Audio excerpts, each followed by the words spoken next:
చేవెళ్లలో కేసీఆర్ సభ April 13న date fix. గులాబీ boss April 13న చేవెళ్లలో బహిరంగ సభలో పాల్గొంటారు.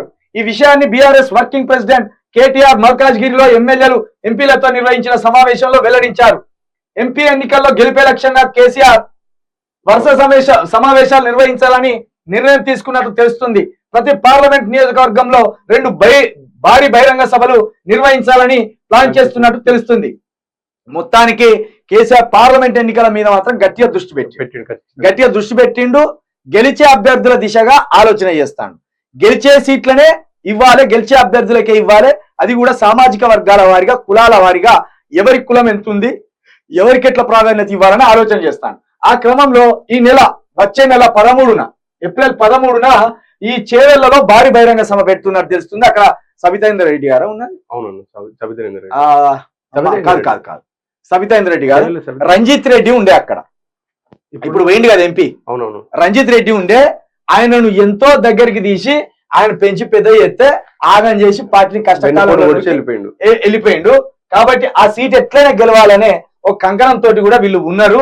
ఖచ్చితంగా మీరు దయచేసి పార్లమెంట్ ఎన్నికలు అనేవి ఎట్లుంటాయి అంటే, ప్రజలారా, ప్రతి మండలానికి పోయి మీటింగ్ పెట్టేటట్టు ఉండదు. డిస్టిక్ లో మీటింగ్ పెడతారు, ఒక డిస్టిక్ లో మీటింగ్ పెడతారు. అది ఒక్కసారే పెడతారు పెద్ద నాయకుడు వచ్చి. ఎందుకంటే ఇది తక్కువ సమయం ఉంటది, ఎక్కువ ప్రజలు ఉంటారు, అందరు తిరగలేరు. వీళ్ళు పార్లమెంట్ అనేది 17 ఉన్నాయి కాబట్టి ఆ 17 సెగ్మెంట్ లోనే మీటింగ్లు ఉండొచ్చు. ఎక్కువ తక్కువ అయితే ఇంకొక 2-3 ఎక్కువ పెట్టుకోవచ్చు.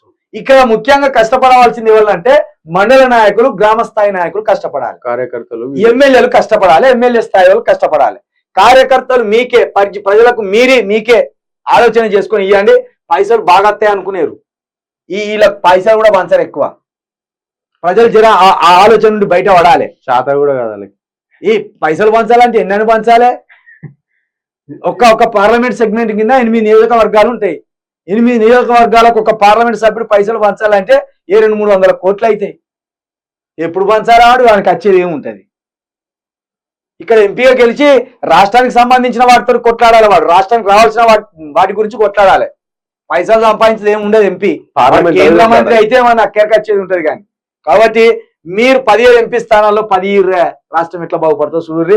ఆ రైతు ఆత్మహత్యలు, కేసీఆర్ కూడా ఎప్పుడు పబ్లిక్ లో కొద్దిగా ప్రతి రాష్ట్రంలో ఏమేమి జరుగుతుందని ఆయన ఫేస్ తోటి చెప్తే బాధలు ఖచ్చితంగా వింటారు.